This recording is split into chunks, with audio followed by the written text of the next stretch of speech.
Every hour is an opportunity to improve yourself. Most people don't realize how much power they give away every single hour. Not in big moments, but in small ones: the hour after waking up, the hour after lunch, the hour before sleep. These hours decide your life more than any big plan ever will. Think about this for a second. How many times have you said, "I'll start tomorrow," or "I'll fix it later"? And then the hour passed, nothing changed. Not because you're lazy, not because you don't care, but because no one taught you how powerful 1 hour really is. You don't change your life in a single decision. You change it in the next 60 minutes. In how you react when something annoys you, in whether you stay distracted or refocus, in whether you quit mentally or reset and try again. This isn't about motivation. Motivation fades. This is about awareness, about noticing the moment you're in and choosing to handle it a little better than the last one. What if every hour became a reset button instead of wasted time? What if improvement stopped feeling hard and started feeling normal? Stay with this, because once you understand how to use your hours, your days and your life won't look the same. Chapter 1. Decide again. Every hour who you are. Every hour you are alive, you are making a decision. Even when you think you are not deciding at all. That is how life works. You wake up and the day begins. But the day does not control you unless you hand it over. You are not a victim of the clock. You are the one who answers it. Each hour quietly asks a question. And that question is simple. Who are you choosing to be right now? Most people think life changes with big moments. They wait for a new year, a new job, a new relationship, or a big event. But life is not moved forward by rare events. Life is shaped by small choices made again and again. An hour is small enough to feel harmless but powerful enough to change a life. When you decide who you are again, every hour you stop drifting and you start directing. Right now you feel something in your body. Maybe tired, maybe alert, maybe distracted, maybe focused. Those feelings are real, but they are not commands. You do not have to obey every feeling that shows up. An hour does not ask how you feel. An hour asks what you will do. You can feel unsure and still act with purpose. You can feel tired and still do one useful thing. That is how identity is built. Not by feeling strong, but by acting with intention. Every hour gives you a clean chance. Not a perfect chance, but a clean one. The past hour is gone. The mistake you made earlier today is finished. The poor choice from this morning cannot follow you into the next hour unless you invite it. That is good news. It means you are never trapped for a whole day. You only have to win the next hour. People often say they want to change their life, but they keep living the same hour again and again. Same habits, same reactions, same excuses. Change does not ask for a full plan right now. Change asks for a new decision this hour. Decide to speak better. Decide to work with care. Decide to stop wasting time on things that drain you. Decide to be calmer than your emotions. Decide to do the small task you have been avoiding. These are not dramatic actions, but they are honest ones. Who you are is not defined by what you say you value. Who you are is defined by what you practice when no one is watching. In 1 hour, you reveal your values clearly. How you treat people, how you use time, how you respond to pressure, how you speak to yourself when something goes wrong. These quiet moments build your character more than public success ever will. Many people carry yesterday into today like a heavy bag. Regret, guilt, anger, disappointment. They replay conversations. They repeat old stories in their mind that costs energy. It steals focus. The hour does not ask you to carry all that. The hour asks you to decide again. You can say the last hour was not my best and still choose to be disciplined now. You can admit you were careless earlier and still choose to be careful now. Growth begins the moment you stop arguing with reality and start choosing better actions. Deciding who you are every hour also means deciding who you are not. You are not the person who quits at the first sign of discomfort. You are not the person who delays simple tasks. You are not the person who blames circumstances for lack of progress. You are not the person who numbs themselves every time pressure appears. These are not personality traits. These are habits. And habits can be replaced 1 hour at a time. Think about how different your life would feel if you treated each hour like a fresh appointment with your future. Not with pressure, not with fear, but with clarity. This hour is a chance to invest. Invest in skill. Invest in health. Invest in focus. Invest in relationships. Invest in self-respect. Investments do not require perfection. They require consistency. There is a quiet confidence that comes from keeping small promises to yourself.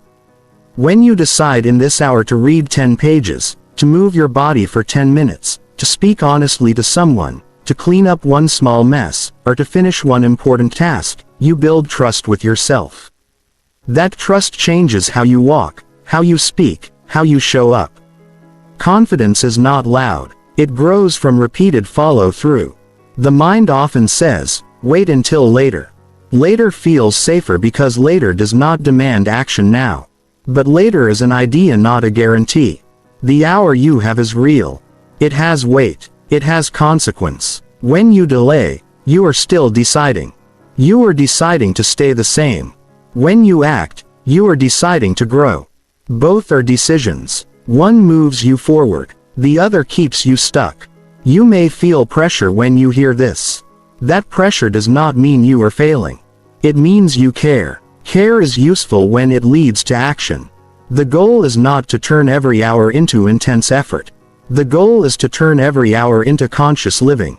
Sometimes improvement means rest. Sometimes it means stopping. Sometimes it means saying no. Sometimes it means slowing down so you do not make careless choices. Improvement is not always about doing more. It is about doing what matters. Notice how your body feels when you waste an hour. There is a dull feeling, a quiet regret, a sense of missed opportunity. Now notice how your body feels when you use an hour well. There is calm. There is satisfaction. There is peace. Even when the work is hard, there is pride. Your body already knows the difference between drifting and deciding. Every hour you also decide how you speak to yourself. The tone you use matters. Harsh talk does not build discipline. Honest talk does. Saying this matters and I will do my best right now is far more powerful than calling yourself lazy or weak. Growth responds to respect, not punishment. Treat yourself like someone worth improving. People often ask how long change takes.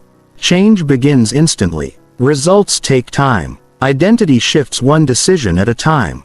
If you decide every hour to act like the person you want to become, your future will start to feel familiar before it arrives. That is a powerful feeling. It removes fear. It replaces doubt with direction. You do not need motivation every hour. You need clarity. Motivation rises and falls. Clarity stays steady. When you are clear about who you are choosing to be, it becomes easier to act even when energy is low. Clarity says, this is what I do now. This is how I handle this moment. This is the standard I live by. Think about your standards. Not what you wish for, but what you accept. If you accept distraction, you will get distraction. If you accept poor effort, you will get poor results. If you accept excuses, they will multiply. When you raise your standard for how you use 1 hour, you raise the quality of your life quietly and steadily. Every hour is a vote. A vote for strength or comfort, a vote for growth or delay, a vote for awareness or autopilot. You do not need to win every vote perfectly. You just need to vote more often for the person you respect over time. Those votes add up. They shape your habits. They shape your reputation with yourself and others. Life does not demand that you change everything today. Life asks that you decide something now. Decide how you will use the next 60 minutes. Decide how you will show up in this conversation. Decide how you will handle this task. Decide how you will respond to stress. These decisions are available to everyone regardless of age, background or circumstance. When the day ends, you will not remember every detail. But you will feel whether you lived with intention or drifted through it. That feeling carries into tomorrow. Decide again every hour who you are, and you will slowly become someone you trust, someone you respect, and someone your future self will thank. This is not about pressure. This is about power. Quiet, steady personal power. The power to choose again, the power to reset, the power to act now, the power to grow without waiting. Every hour stands ready. The question is simple and personal. Who will you be in this one? Chapter 2. Interrupt autopilot and choose better behavior. Most people do not ruin their lives with one bad decision. They slowly give control away without noticing. They wake up and move through the day on habit. Same thoughts, same reactions, same patterns. This is not because they are weak. It is because the mind prefers what is familiar. Familiar feels safe even when it is holding you back. Autopilot keeps life predictable, but it also keeps it small.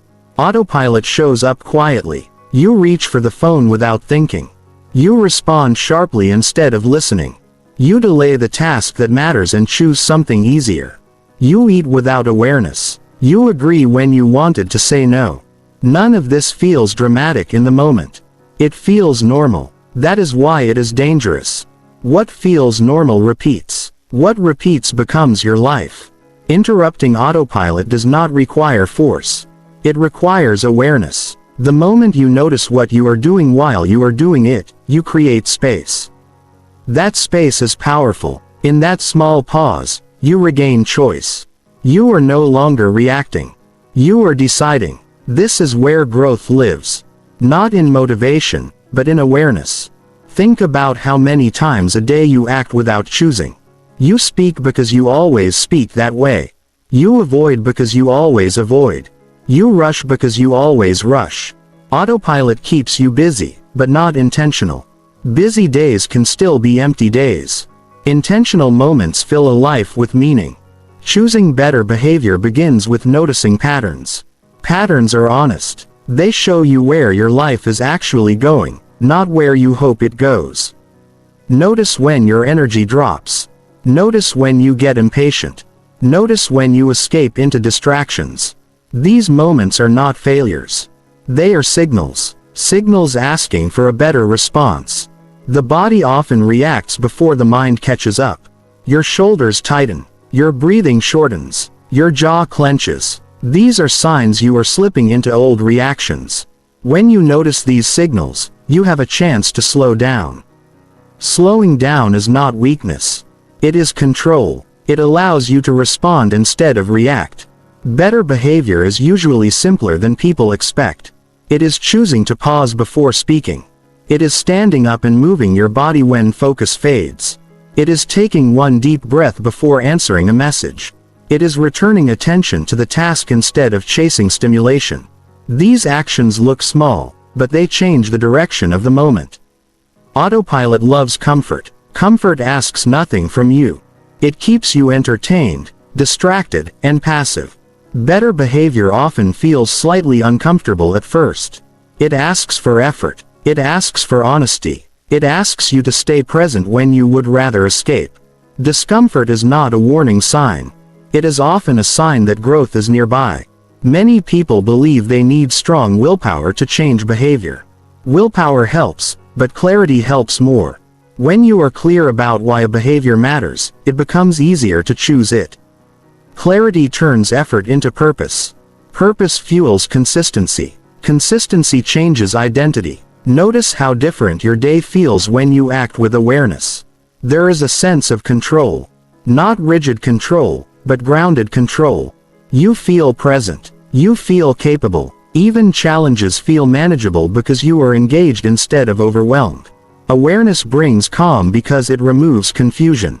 Interrupting autopilot also changes how you treat other people. You listen instead of preparing your reply. You notice tone. You choose patience over sharpness.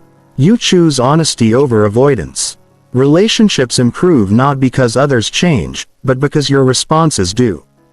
Behavior shapes connection. The mind often tries to justify autopilot.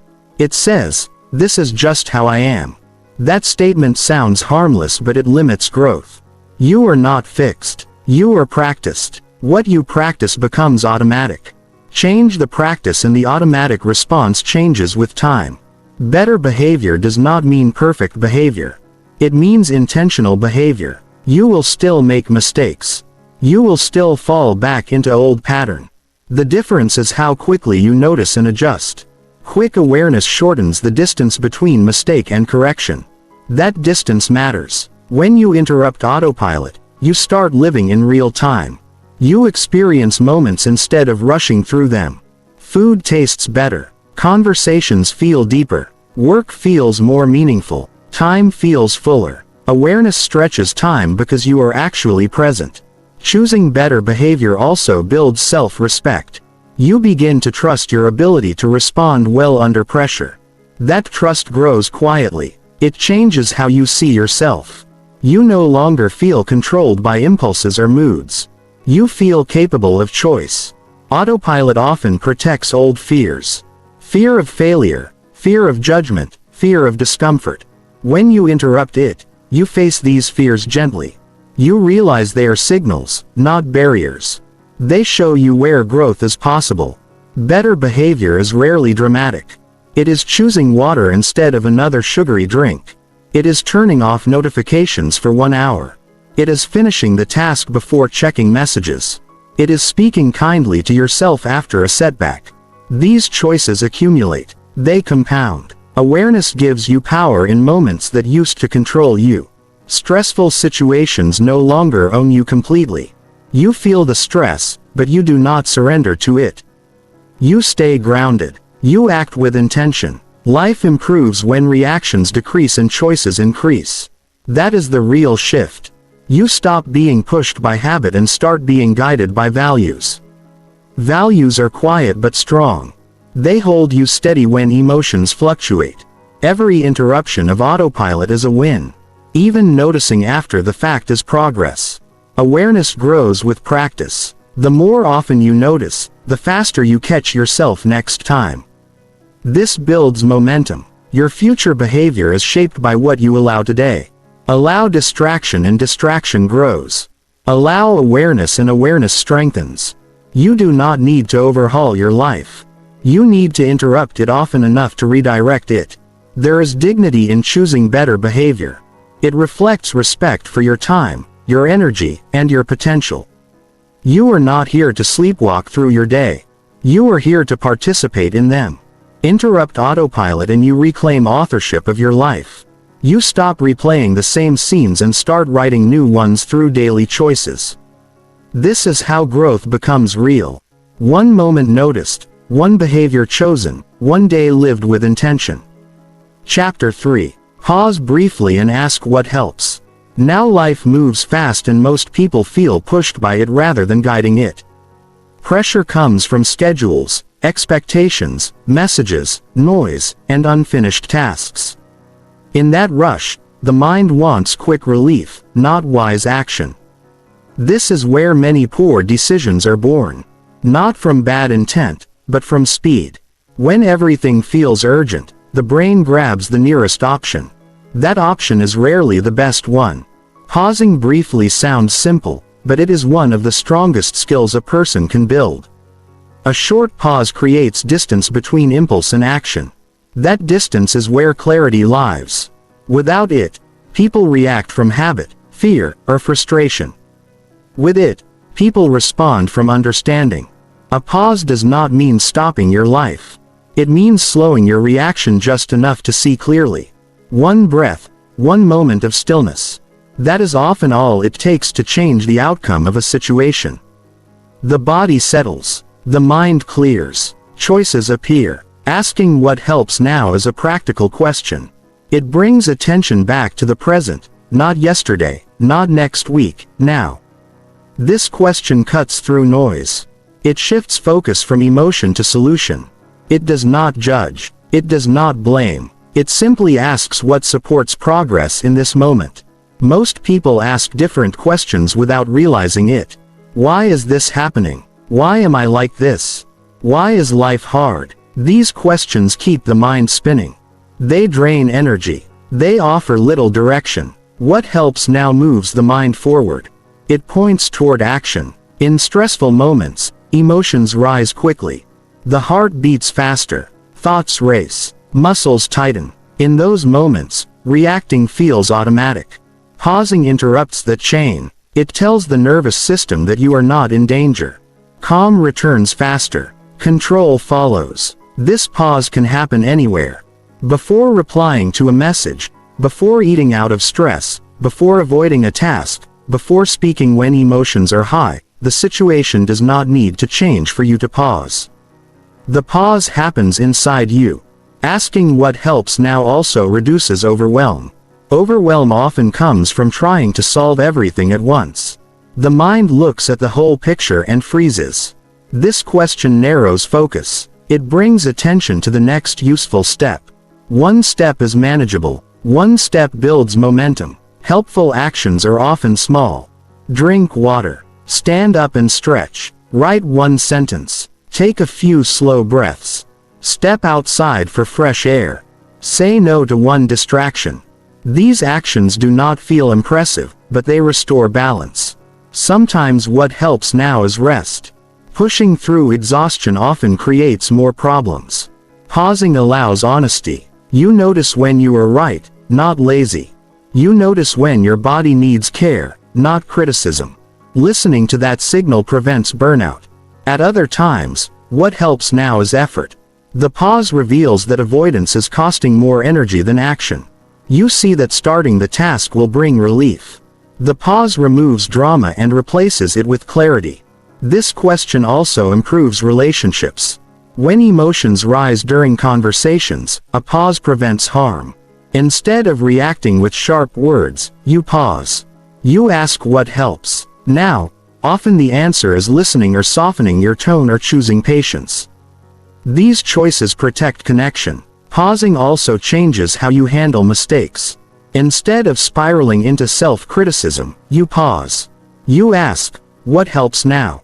The answer might be learning or correcting or letting go. This keeps mistakes from defining you. Many people think pausing wastes time. In reality, it saves time. Reacting poorly creates cleanup work, apologies, explanations, repairs. Pausing prevents those costs. It leads to cleaner actions and fewer regrets. Asking what helps now builds self-awareness. You become familiar with your needs, patterns, and triggers. You notice what restores focus. You learn what drains energy. This knowledge improves future decisions. The pause also builds emotional maturity. You stop being controlled by mood. You acknowledge feelings without obeying them. You allow emotions to pass without letting them decide your actions. This creates inner stability. Life rarely slows down on its own. Waiting for calm conditions is unrealistic.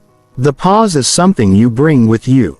It is available in chaos, noise and pressure. That makes it powerful. This habit strengthens with repetition. At first you remember, after reacting that is still progress.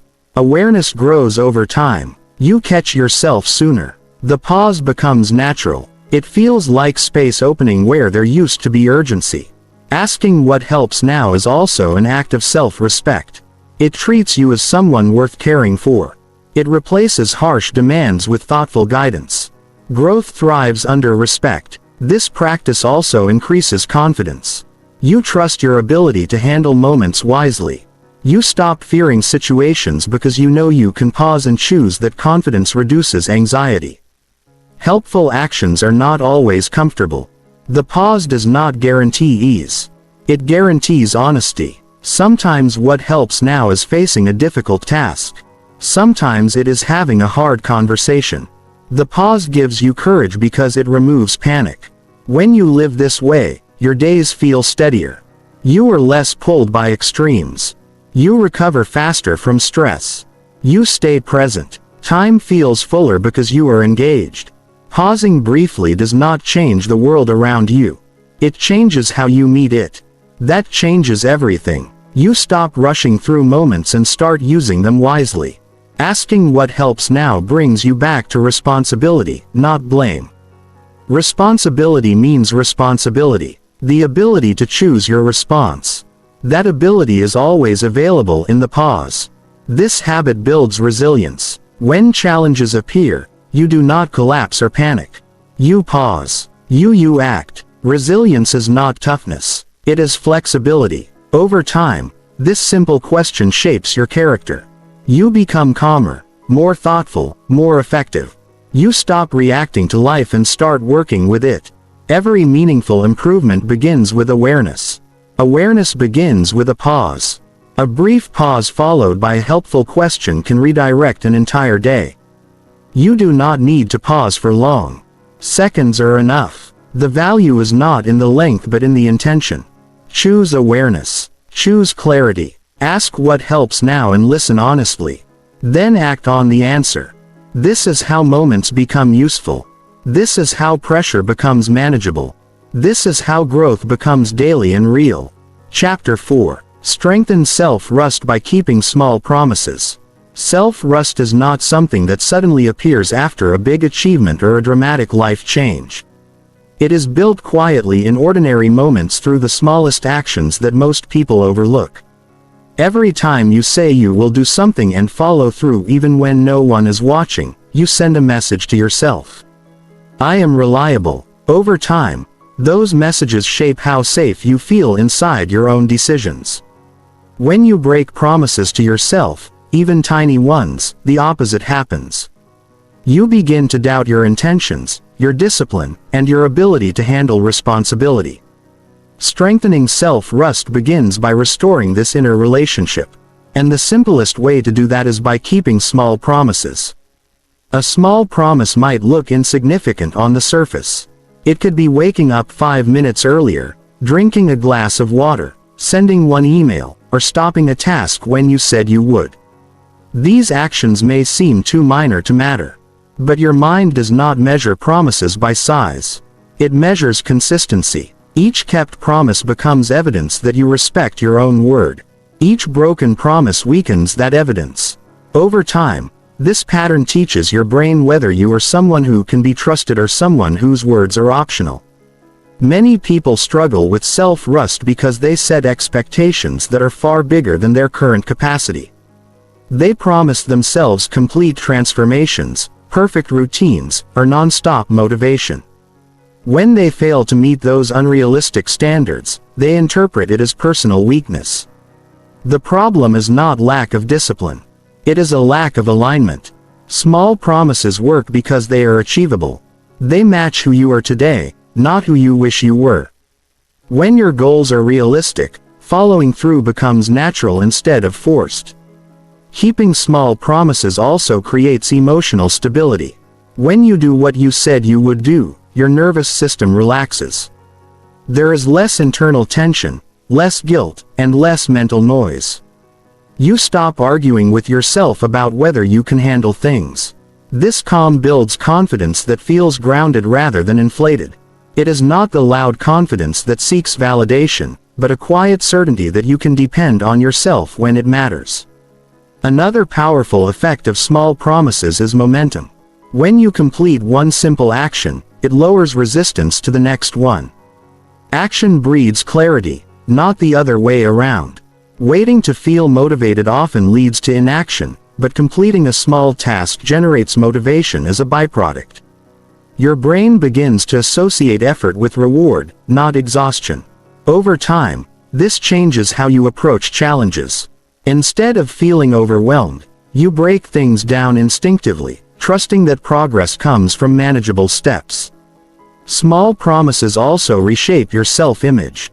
You start to see yourself as someone who follows through, someone who finishes what they start, someone who respects their time and energy. This identity shift is crucial because behavior follows identity. When you believe you are reliable, you naturally act in ways that support that belief. The need for constant self-discipline fades because your actions are now aligned with who you think you are. It is important to understand that keeping small promises does not mean being rigid or harsh with yourself. Life happens. Energy fluctuates. Circumstances change. Self-trust is not about perfection.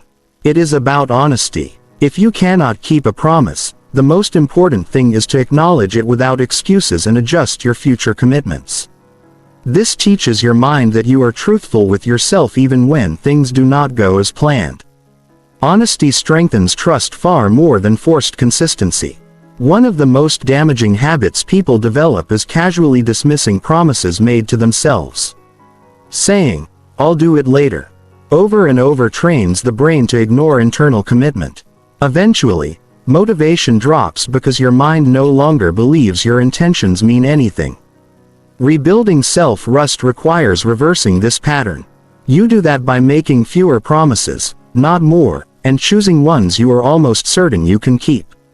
Success comes from restraint, not ambition. There is also a deep emotional component to self-trust. Many people learned early in life that their needs or boundaries were not respected. As a result, they internalized the belief that their own voice does not matter. Keeping small promises becomes an act of self-respect. It tells the younger part of you that your needs are valid and your intentions deserve attention. This can be profoundly healing. Even though the actions themselves seem simple, over time the benefits extend beyond productivity. Decision-making becomes easier because you trust your judgment. Anxiety decreases because you are no longer constantly negotiating with yourself. You stop relying so heavily on external validation because you already feel supported internally. When challenges arise, you do not panic as easily. You have proof built over time that you can handle discomfort and follow through. Small promises also create boundaries. When you trust yourself, you are more likely to say no to things that drain you and yes to things that align with your value. You stop overcommitting because you respect your limits. This clarity improves relationships, reduces resentment, and protects your energy. People who trust themselves do not need to constantly explain or justify their choices. They move with quiet confidence. The process is slow by design, and that is its strength. Self-trust built quickly can disappear just as fast. Self-trust built through repetition becomes unshakable. Even on difficult days, the foundation remains. You do not lose confidence because you miss one step. You return to the next small promise and continue. This flexibility keeps the system alive rather than fragile. In the end, strengthening self-trust is less about changing who you are and more about proving to yourself that you are already capable. Every small promise kept is a vote in favor of your reliability. Over weeks and months, those votes add up. You stop doubting yourself, not because life becomes easier, but because you know you will show up for yourself regardless. That knowledge becomes a steady anchor, guiding your actions, shaping your confidence, and reminding you that you are someone worth trusting. Chapter 5. Direct your attention instead of following feelings. Most people believe their feelings should lead their actions. When they feel motivated, they move forward. When they feel tired, discouraged, or uncertain, they pause, wait, or retreat. This habit feels natural, but it quietly gives emotions more authority than they deserve. Feelings are real, but they are not reliable leaders. They change with sleep, stress, memories, hormones, and countless invisible triggers. Directing your attention instead of following feelings is how you reclaim control over your behavior, your progress, and ultimately your sense of agency. Attention is a resource. Wherever it goes, energy follows. When attention is scattered or hijacked by emotional reactions, actions become reactive rather than intentional. You may wake up with a clear plan, but a single uncomfortable feeling can derail the entire day. Doubt pulls attention toward fear. Boredom pulls it toward distraction. Frustration pulls it toward avoidance. None of these feelings are problems on their own. The problem begins when attention automatically obeys them. Directing attention means choosing what you focus on regardless of how you feel in the moment. It does not require suppressing emotions or pretending they do not exist. Instead, it involves acknowledging feelings without letting them dictate the next move. You notice discomfort, then place your attention on the next useful action. Anyway, this shift may feel subtle, but it changes everything. Behavior becomes guided by intention instead of impulse. Many people confuse emotional intensity with truth. If a feeling is strong, they assume it must be important, but intensity does not equal accuracy. Anxiety can feel urgent while being completely unnecessary. Lack of motivation can feel convincing while having nothing to do with your actual ability. When you follow feelings blindly, you outsource decision-making to a system that was never designed for long-term planning. Emotions evolve to signal immediate conditions, not to build meaningful futures. Attention, on the other hand, is trainable. You can aim it, redirect it, and strengthen it with practice. When you place attention on a task, a thought, or a value, your nervous system begins to organize around that focus. The mind becomes quieter not because feelings disappear but because they are no longer center stage. This creates space between sensation and response, which is where choice lives. One of the most powerful outcomes of directing attention is consistency. Feelings fluctuate constantly, but attention can be anchored. When attention is guided by structure rather than mood, actions become predictable.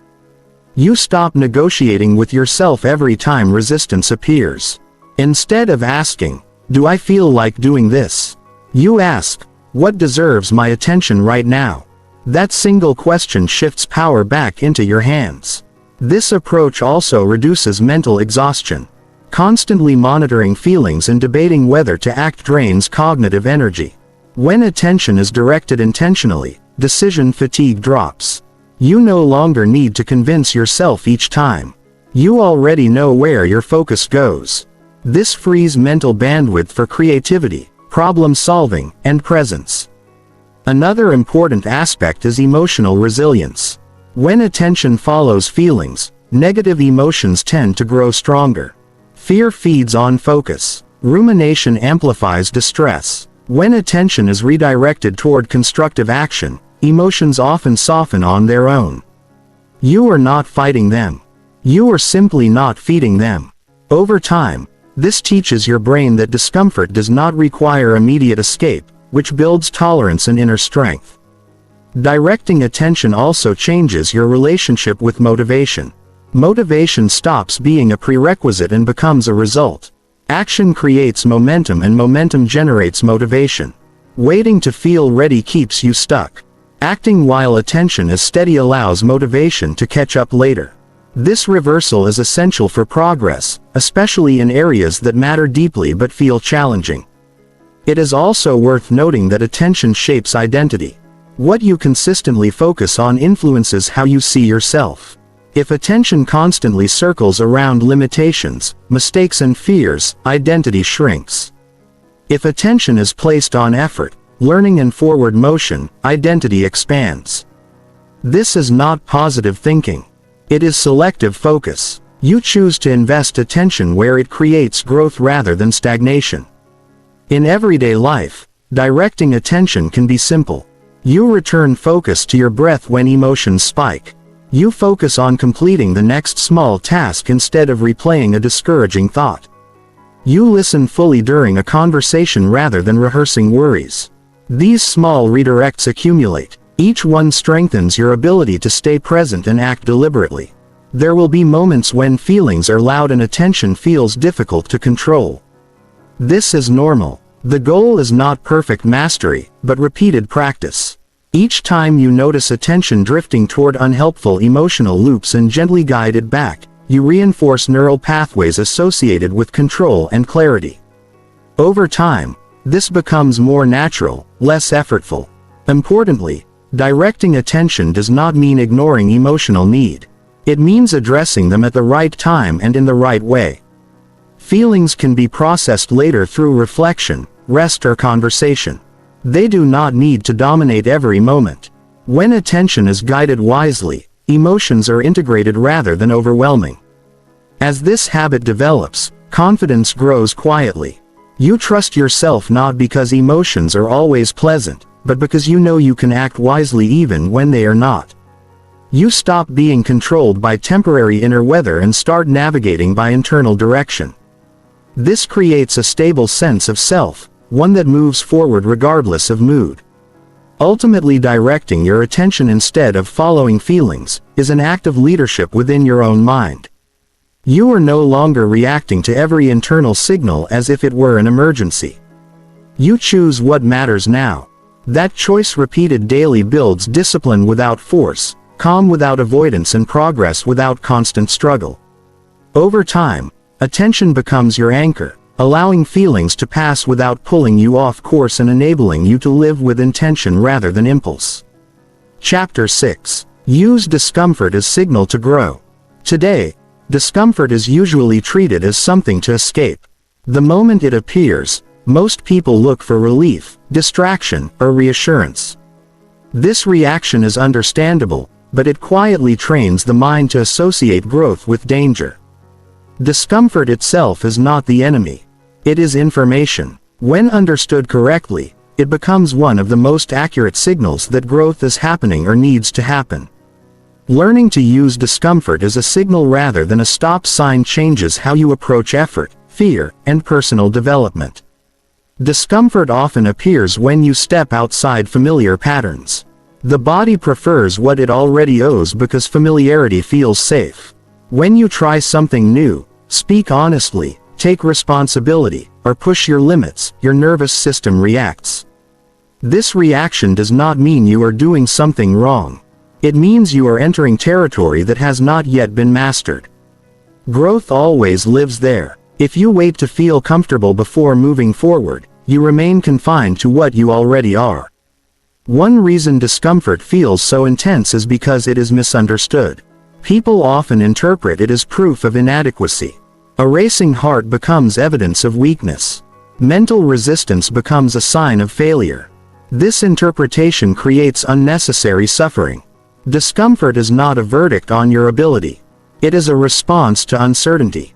When you reframe it as a signal instead of a threat, its power changes. You stop asking how do I get rid of this and start asking what is this pointing me toward. There are different kinds of discomfort and learning to recognize them matters. Some discomfort warns of real harm and should be respected. But the discomfort tied to growth has a different quality. It often shows up as hesitation, vulnerability, self-doubt, or effort. It appears when you are about to learn, stretch, or take ownership. This type of discomfort is temporary. Even if it feels intense in the moment, avoiding it keeps you stagnant. Leaning into it expands your capacity. Using discomfort as a signal requires presence.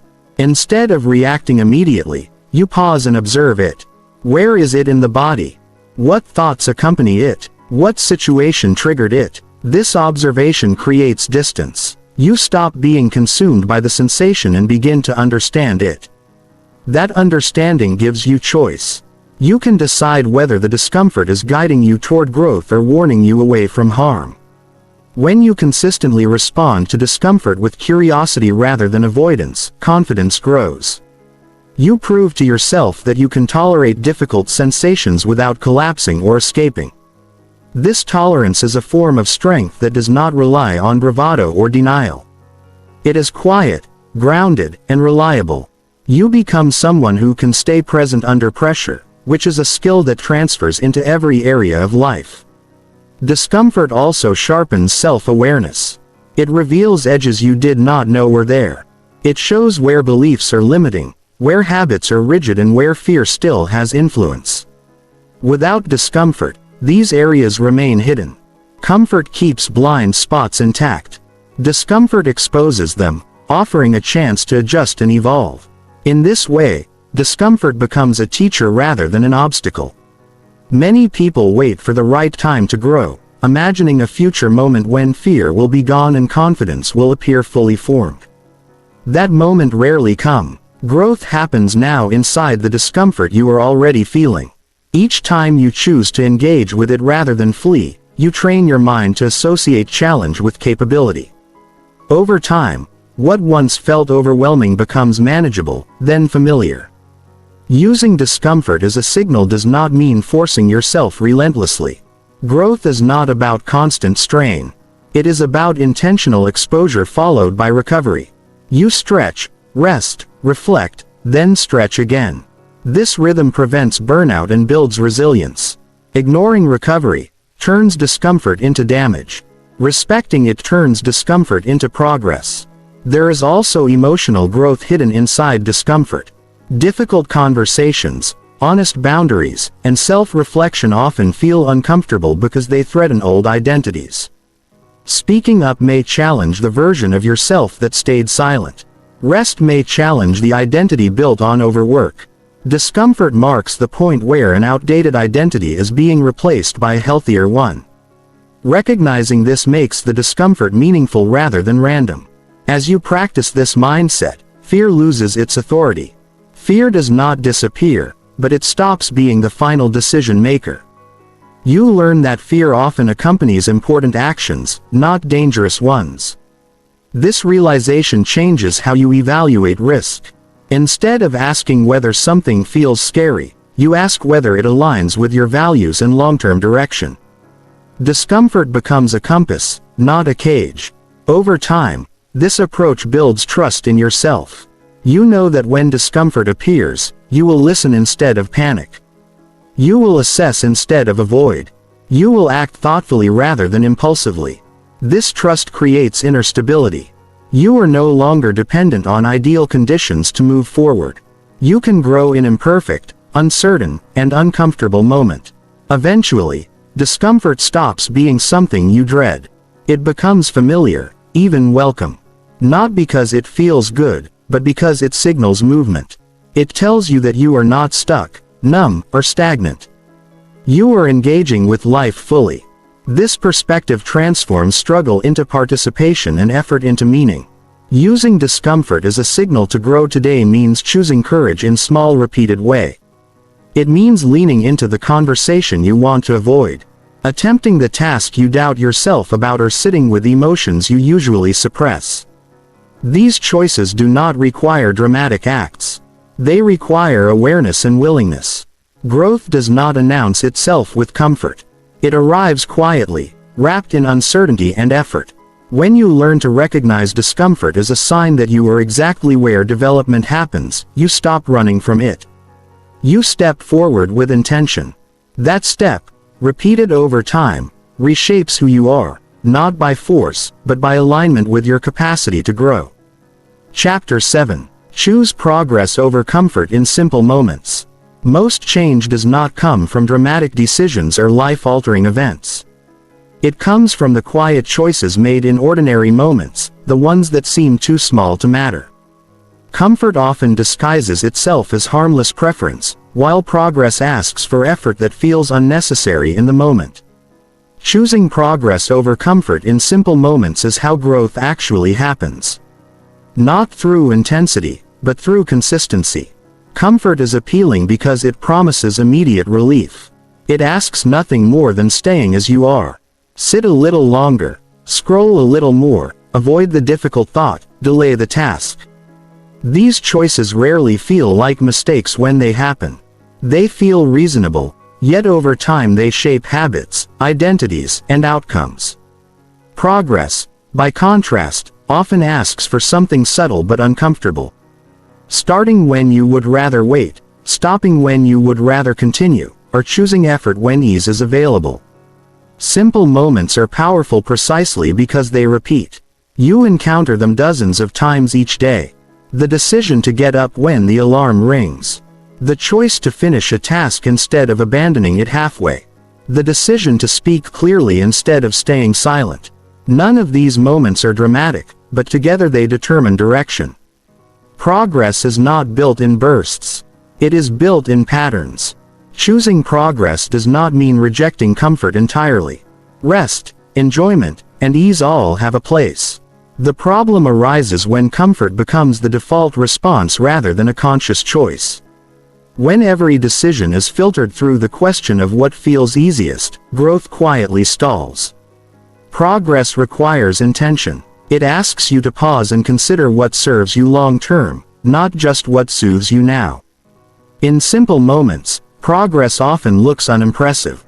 It might mean doing one more repetition, writing one more paragraph, or taking a short walk instead of staying sedentary. These actions rarely produce immediate rewards. Their value accumulates slowly, which is why they are easy to dismiss. Comfort offers instant gratification. Progress offers delayed return. Learning to value that delayed return is a skill that reshapes your future. There is also a psychological shift that happens when you repeatedly choose progress. You begin to trust your ability to act in your own best interest, even when it costs effort. This trust builds self-respect. You stop seeing yourself as someone who only moves when conditions are perfect. Instead, you become someone who can act even when conditions are ordinary or slightly uncomfortable. Many people believe progress requires motivation. But simple moments reveal a different truth. Motivation is unreliable because it depends on mood. Progress depends on choice. When you choose progress in small ways, motivation becomes less relevant. You act because it aligns with who you are becoming, not because you feel inspired. This creates stability in behavior, which is far more powerful than bursts of enthusiasm. Comfort often feels neutral, but it has a direction. It tends to pull you back toward familiar patterns, even when those patterns no longer serve you. Progress, on the other hand, gently pushes you forward into unfamiliar territory. That unfamiliarity can feel awkward at first. You may feel slower, less confident, or slightly out of place. This sensation is not a sign that you are failing. It is a sign that you are learning. Simple moments also owe your values. What you consistently choose in small decisions reflects what matters to you more than any declaration. If you choose honesty when it would be easier to avoid, growth happens. If you choose discipline when no one is watching, strength develops. These choices shape character quietly without applause or recognition. Another important aspect is momentum. Each time you choose progress, you make the next choice easier.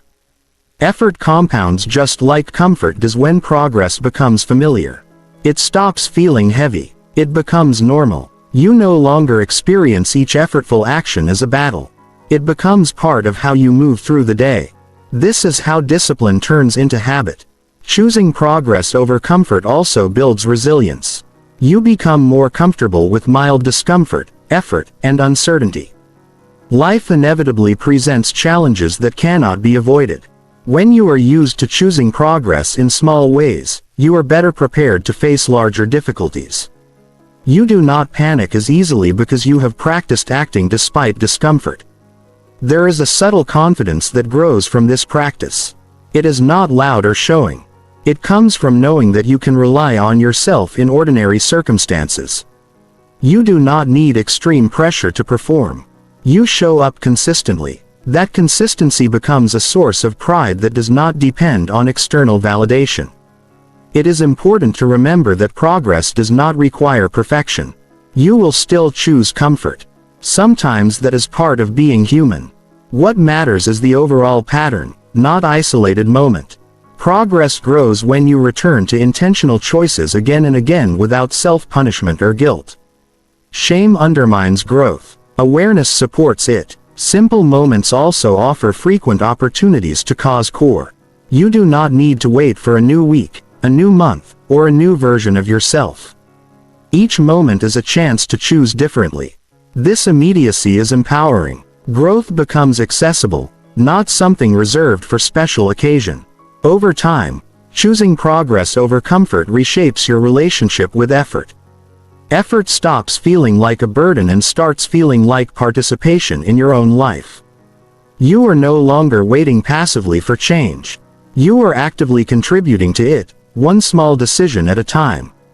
Eventually comfort itself changes. What once felt uncomfortable becomes familiar. What once required effort becomes natural. Progress today becomes comfort tomorrow. This is how growth sustains itself. You expand your comfort zone. Not by forcing yourself but by repeatedly stepping just beyond it. Choosing progress in simple moments is not about becoming rigid or joyless. It is about aligning daily actions with long-term well-being. It is about recognizing that small choices matter because they shape direction. When you consistently choose progress, even quietly, life begins to move forward almost without notice. In the end, The most meaningful changes come from these ordinary decisions. They do not demand dramatic willpower. They ask for awareness and honesty. Each time you choose progress over comfort, you reinforce the kind of person you are becoming. That identity built patiently through simple moments becomes the foundation for lasting growth. Chapter 8. Reset quickly after mistakes without self-punishment. Mistakes are inevitable whenever you are doing anything that actually matters. Yet for many people, the mistake itself is not what causes the most damage. The real harm comes from what follows. Harsh self-talk, lingering guilt, and a cycle of punishment that drains energy and stalls progress. Learning to reset quickly after mistakes without self-punishment is one of the most important skills for sustainable growth, emotional stability, and long-term success. When a mistake happens, the mind often reacts as if something has gone fundamentally wrong with you. A single error becomes proof of incompetence, lack of discipline, or personal failure. This reaction is rarely conscious, but it is powerful. Instead of focusing on correction, attention shifts towards self-judgment. The nervous system enters a defensive state, making it harder to think clearly or take constructive action. Progress slows not because of the mistake, but because of the internal response to it. Self-punishment often masquerades as accountability. People believe that being hard on themselves will prevent future errors. In reality, it usually does the opposite. Harsh criticism creates fear, and fear encourages avoidance. When mistakes are met with punishment, the brain learns that trying is risky. This leads to procrastination, hesitation, and perfectionism. Resetting quickly requires a different approach, one rooted in responsibility without hostility.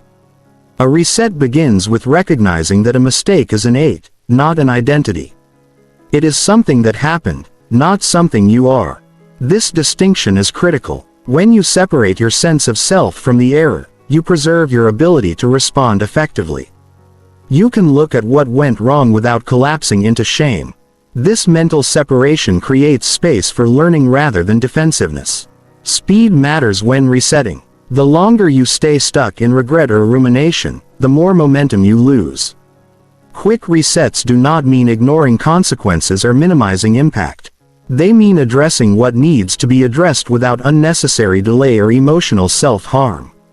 You acknowledge the mistake, extract the lesson, and redirect your attention forward.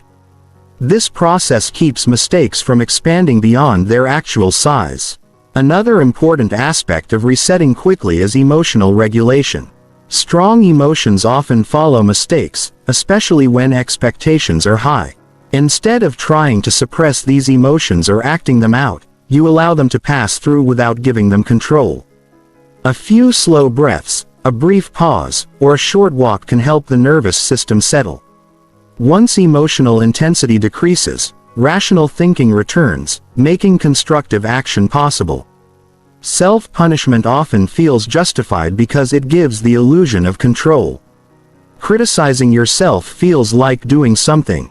In contrast, resetting quickly can feel almost too gentle, as if you are letting yourself off the hook.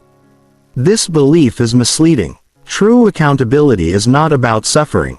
It is about correction. Growth happens when you change behavior, not when you prolong pain.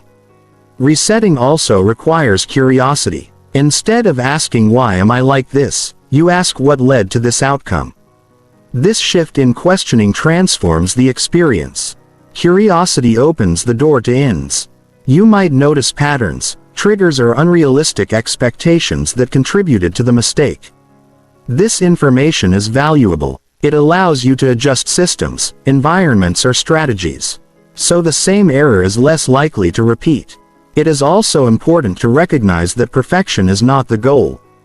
If you expect flawless execution, every mistake will feel catastrophic. Resetting quickly requires accepting that errors are part of any meaningful process. Even improvement itself is uneven. Progress rarely moves in a straight line. When you expect setbacks, they lose their power to derail you emotionally. Another reason self-punishment is harmful is that it narrows attention. When you are focused on feeling bad, you are not focused on moving forward. Energy that could be used for repair or learning is consumed by internal conflict. Resetting redirects that energy toward action. It asks what is the next useful step and places attention there. Over time, practicing quick resets builds resilience. You become less afraid of mistakes because you trust your ability to recover. This trust encourages experimentation, learning, and growth. You are more willing to take on challenges because you know that even if something goes wrong, you will not abandon yourself afterward. This sense of internal safety is essential for long-term development. Resetting without punishment also improves self-respect. You treat yourself as someone worth supporting, not someone who needs to be broken into compliance. This does not mean lowering standards. It means maintaining standards while responding humanely when you fall short. High standards paired with self-compassion create sustainable excellence in daily life. Resets can be simple. You miss a deadline and immediately reorganize your schedule. You say something you regret and apologize promptly. You skip a habit and resume it at the next opportunity. Instead of waiting for a symbolic restart, these small resets prevent mistakes from turning into spirals. There will be moments when the urge to punish yourself feels automatic. This habit often comes from past experiences where mistakes were met with criticism or withdrawal. Recognizing this pattern allows you to interrupt it. You can remind yourself that punishment is not necessary for improvement. Learning as this practice deepens, your relationship with failure changes. Failure becomes feedback rather than a verdict. You stop measuring your worth by flawless performance and start measuring it by your willingness to adjust and continue. This mindset keeps you engaged even when things are difficult. Resetting quickly after mistakes without self-punishment is not about avoiding responsibility. It is about responding effectively. It is about choosing growth over self-attack, clarity over shame, and movement over stagnation. When you master this skill, mistakes lose their power to define you. They become moments of redirection rather than reasons to stop. Through repeated resets, you build a steady, compassionate discipline that supports progress instead of undermining it. Chapter 9. End each day aware of personal choices. Most days pass quickly, filled with routines, reactions, obligations, and distractions. By the time night arrives, it can feel as though the day simply happened to you rather than being shaped by you. Ending each day aware of your personal choices is how you reclaim ownership over your life. Not by judging the day as good or bad, but by understanding how you participated in it. Awareness turns time from something that slips away into something that teaches. Being aware of personal choices does not mean replaying the entire day in detail or criticizing every misstep. It means recognizing that even within constraints, you are making decisions constantly. Some choices were deliberate, others automatic. Some aligned with your values, others came from habit or avoidance. Seeing these differences clearly is what creates growth. Without awareness, patterns repeat blindly. With awareness, patterns become adjustable. Many people end their day consumed by outcomes. They focus on what they completed or failed to complete, how productive they were, or whether they lived up to expectations. While outcomes matter, they do not tell the full story. Two people can achieve the same result through very different choices.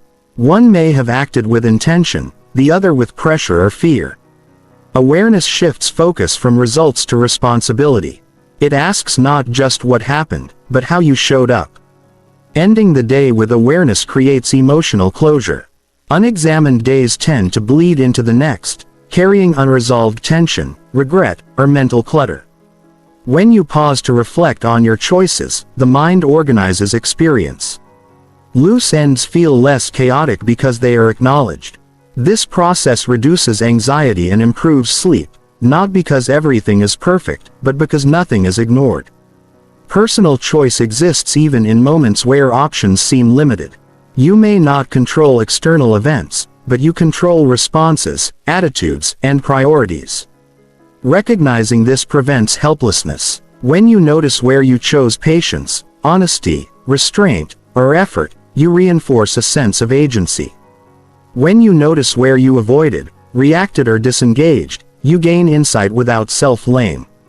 Awareness is neutral. It observes without attacking. Another benefit of ending the day aware of choices is integrity. Integrity is not about perfection. It is about alignment. When your actions match your values, more often than not, inner conflict decreases. Reflection reveals where alignment occurred and where it did not. This knowledge informs tomorrow's decisions. You do not need grand resolutions. Small adjustments emerge naturally when awareness is consistent. Many people avoid reflection because they associate it with guilt. They fear seeing their shortcomings. This fear keeps them stuck. Awareness without punishment changes the experience entirely. You are not putting yourself on trial. You are reviewing data. Choices become information rather than evidence of worth. This perspective makes honesty safe and useful. Ending the day with awareness also strengthens self-trust. When you know you will check in with yourself, you act differently throughout the day. Choices feel more intentional because you expect to notice them later. This creates a subtle accountability that does not rely on pressure. You begin to act in ways you respect because you know you will be the one reflecting on them. The process does not need to be long. A few quiet minutes are enough. You might ask yourself what decisions mattered today, where you acted consciously and where you defaulted to habit. You might notice moments of courage, restraint, or kindness that would otherwise be forgotten. These moments deserve recognition. Awareness is not only about correction. It is also about reinforcement. This practice also builds emotional intelligence. As you observe your choices, you begin to see the emotional states that influence them. You notice how stress shaped your reactions or how calm improved your clarity. This understanding allows you to prepare better for similar situations in the future. You stop being surprised by your own behavior and start understanding it. Ending the day with awareness creates continuity between days. Life stops feeling like disconnected episodes and starts feeling like a coherent story. Each day informs the next, lessons carry forward. Effort compound. This continuity is essential for long-term growth because change rarely happens in isolation. It happens through accumulation. There is also humility in this practice. You accept that you are both capable and imperfect.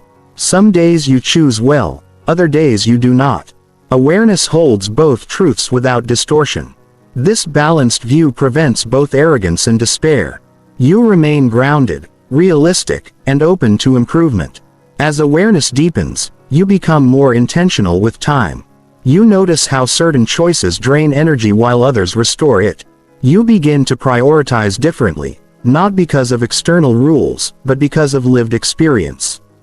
Awareness teaches you what actually works for you, not what should work in theory. Ending the day aware of personal choices also enhances gratitude.